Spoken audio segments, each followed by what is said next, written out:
మిగతా కుటుంబం అంతా వచ్చి పవన్ కళ్యాణ్కి ప్రచారం చేశారు. ఏదో రామ్ చరణ్తో సహా, చిరంజీవితో సహా మద్దతు ఇచ్చినటువంటి పరిస్థితి ఉంది. ఆ విధంగా వర్టికల్ గా డివైడ్ అయినటువంటి పరిస్థితి ఉంది మెగా కుటుంబంలో.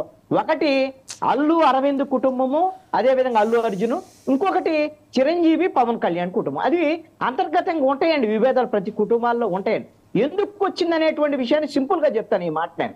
ఎందుకు ఈ విభేదాలు వచ్చినాయంటే, ఒకప్పుడు చిరంజీవి అల్లూరు రామలింగయ్య కుటుంబం ఆధారంతో చిరంజీవి ఎదిగినటువంటి స్థితి, అల్లు అరవింద్ నిర్మాతగా అల్లు అరవింద్ తీసినటువంటి సినిమాల్లో 98% 99% చిరంజీవి హీరో తీసినటువంటి సినిమాలే. ఆ విధంగా ఉన్నటువంటి నేపథ్యం చిరంజీవి ఎదిగినటువంటి తీరు.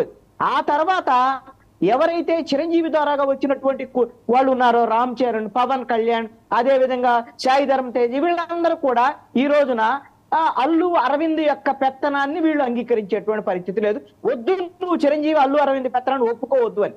ఆ సమయంలోనే అల్లు అర్జున్ తన తండ్రికి అండగా నిలబడి, మేము కూడా ఏం తక్కువ కాదు, మేము కష్టపడి పైకి వచ్చినటువంటి వాళ్ళమే, మా నాన్న కూడా కష్టపడి పైకి వచ్చాడు, మేము ఇండివిజువల్ గా కూడా నిలబడగలము, చిరంజీవి గురించి గొప్పగా చెప్తూనే మేము ఒంటరిగా కూడా నిలబడగలిగినటువంటి శక్తి సామర్థ్యాలు మాకున్నాయని అనేక సందర్భాల్లో అలా వైకుంఠపురంలో సినిమాకి రిలీజ్ ముందనుకుంటా చాలా స్పష్టంగా అల్లు అర్జున్ చెప్పినటువంటి పరిస్థితులు.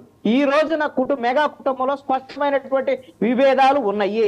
ఈ రోజున పవన్ కళ్యాణ్ లాంటి డిప్యూటీ సీఎం ఆ స్థాయిలో ఉండి అల్లు అర్జున్ ని టార్గెట్ చేయటం అనేటువంటిది నాకు తెలిసి ఇది మంచిది కాదేమో నేను అంటున్నాను. పవన్ కళ్యాణ్ ఇప్పుడు వరకు చాలా హుందాగా వ్యవహరిస్తున్నారు.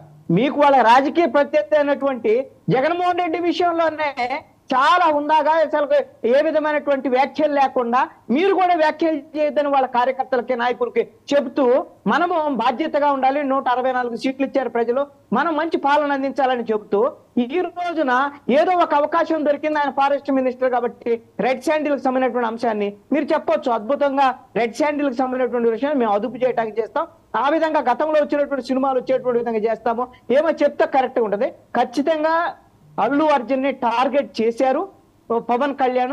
ఇది ఆయన స్థాయికి మంచిది కాదు అనేటువంటిది నా యొక్క అభిప్రాయం. ఓకే, శేఖర్.